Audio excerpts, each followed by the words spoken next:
Hello बच्चों, आज हम लेते हैं विनय पत्रिका की भाषा शैली। भाषा शैली की विशेषताओं के अंतर्गत हम सर्वप्रथम लेंगे शब्द ज्ञान। भाषा पर तुलसी का असाधारण अधिकार था। भाव और विषय के अनुरूप शब्दों के चयन में तुलसी को अत्यधिक सफलता प्राप्त हुई थी। विनय पत्रिका की भाषा ब्रज है, यह हम सभी जानते हैं। सूर के सूर सागर के समान यह चलती हुई सरल ब्रज भाषा नहीं है, वरन संस्कृत निष्ठ साहित्यिक ब्रज भाषा है। कुछ आरंभिक स्तुतियों को छोड़कर जिनमें संस्कृत निष्ठता का प्रयास अत्यधिक है।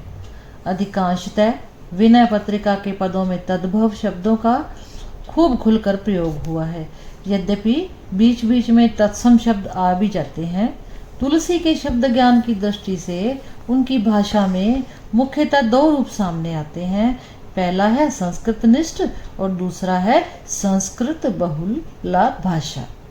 संस्कृत निष्ठ भाषा में कवि ने संस्कृत के तत्सम शब्दों और समासों के साथ साथ संस्कृत की विभक्तियों का भी प्रयोग किया है।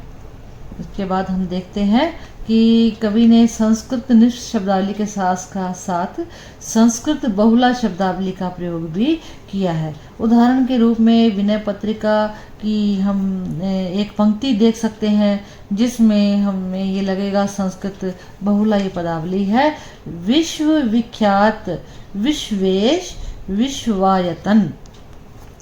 विनय पत्रिका की भाषा की मुख्य धारा तद्भव पदावली है, जिसमें कवि ने सरल क्रियाओं एवं नाम धातुओं का प्रचुर प्रयोग किया है।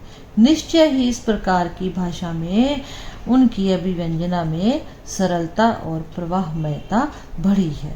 इस दृष्टि से विनय पत्रिका की एक पंक्ति भी देखी जा सकती है, जैसे माधव असी तुम्हारी यह माया, करी उपाय पची मरिय तरिय नहीं, जब लगी करहूं न दाया।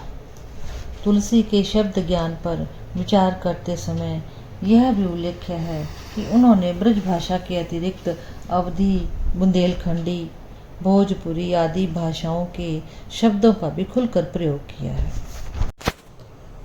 भाषा शैली की अगली विशेषता है वाक्य पटुता। वाक्य पटुता का आशय भावों के अनुकूल वाक्य गठन से है। वाक्य की रचना तभी सार्थक हो सकती है जबकि वह भावों को अधिकाधिक सशक्त एवं प्रभावशाली रूप में व्यक्त कर सके।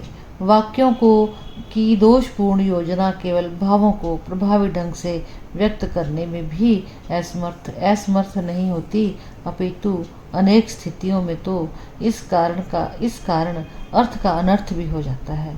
काव्य में ही नहीं, सामान्य व्यवहार में भी वाक्य रचना का महत्व सर्वविदित है।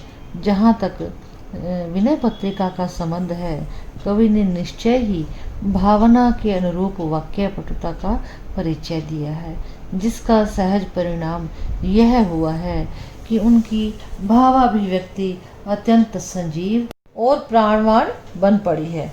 उदाहरण के लिए हम कुछ पंक्तियां विनय पत्रिका की समझ सकते हैं, देख सकते हैं।